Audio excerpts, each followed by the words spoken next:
Tahukah kalian, bagaimana iblis berkembang biak? Ternyata jumlahnya 9 kali lebih banyak daripada manusia.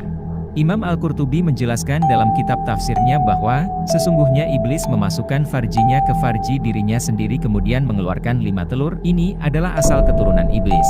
Dikatakan bahwa sesungguhnya Allah Subhanahu wa Ta'ala menciptakan zakar pada paha kanannya iblis dan farji pada paha kirinya, dan iblis menikahkan paha kanan dengan paha kiri, maka keluarlah setiap hari 10 telur, dan dari setiap telur keluar 70 setan lelaki dan setan perempuan.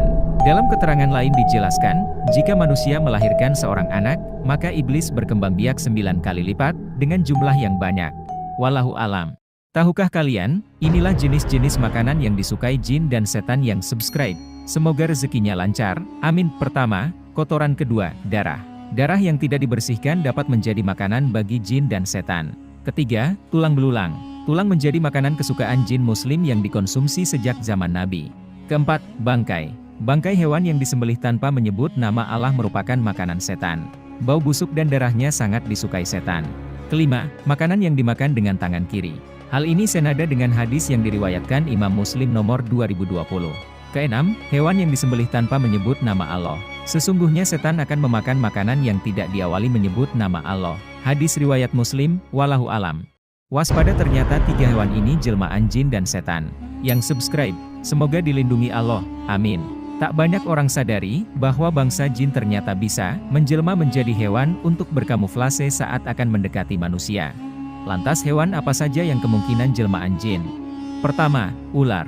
Ciri-ciri ular jelmaan jin bisa dilihat dari ular yang memiliki 2 garis putih di punggungnya atau ular yang tidak ada ekor atau buntut. Kedua, anjing. Anjing hitam dengan bulu seluruhnya berwarna hitam tanpa ada warna lain bisa jadi sebagai jelmaan jin. Namun tidak semua anjing hitam adalah jelmaan jin. Ketiga, cicak. Cicak jelmaan jin tidak lari pada saat didekati, tidak seperti cicak asli yang bukan jelmaan akan langsung lari. Wallahu alam. Tahukah kalian, inilah ciri-ciri anak diganggu jin yang sudah subscribe, semoga rezekinya lancar, amin. Ummu Sibyan merupakan salah satu jenis jin yang selalu mengganggu manusia, khususnya anak-anak di bawah usia 2 tahun dan wanita hamil.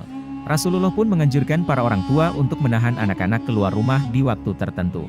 Seperti yang diriwayatkan oleh Jabir, ia berkata bahwa Rasulullah bersabda, "Jangan kalian membiarkan anak-anak kalian di saat matahari terbenam sampai menghilang kegelapan malam, sebab setan berpencar jika matahari terbenam sampai menghilang kegelapan malam." Riwayat Muslim. Berikut ini beberapa ciri anak diganggu jin. Pertama, takut melihat tempat tertentu. Kedua, anak sulit tidur. Ketiga, anak rewel dan terus menangis. Keempat, tiba-tiba pandangannya kosong. Kelima, anak sering melihat hal-hal yang aneh. Wallahu alam. Tahukah kalian, siapa saja golongan wanita akhir zaman pengikut Dajjal? Yang subscribe, semoga puasanya lancar, amin. Dajjal akan menebar fitnah di seluruh muka bumi. Dia membujuk agar orang-orang mengakuinya sebagai Tuhan serta mengikutinya dengan janji kenikmatan. Dan mengancam dengan siksa pedih orang yang teguh dengan keimanan. Salah satu riwayat disebutkan paling banyak pengikutnya adalah wanita. Berikut golongan wanita akhir zaman pengikut Dajjal. Pertama, wanita tabaruj dan suka pamer. Kedua, wanita yang berpakaian tapi telanjang. Ketiga, wanita yang kufur kepada suami. Keempat, wanita yang meninggalkan sholat.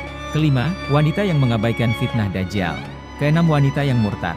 Ketujuh, wanita yang suka menyebarkan fitnah dan berkata bohong. Kedelapan, wanita yang suka mengadu domba. Kesembilan, wanita yang merasa paling benar. Kesepuluh, wanita yang buruk akhlaknya. Wallahu alam. Tahukah kalian, inilah kaum yang gemar membuat kerusakan di muka bumi. Yang sudah subscribe, semoga rezekinya lancar, amin. Salah satu tanda dekatnya hari kiamat yaitu kemunculan Yajuj Majuj. Mereka digambarkan sebagai kaum yang gemar membuat kerusakan di muka bumi. Tak ada yang dapat menghalangi kedatangannya, kecuali hanya Allah. Kebiasaannya yang suka berbuat onar itu membuat Yajuj Majuj dikurung Raja Zulkarnain di balik dinding penghalang. Hal ini diceritakan Allah dalam Al-Quran Surah Al-Kahfi ayat 94.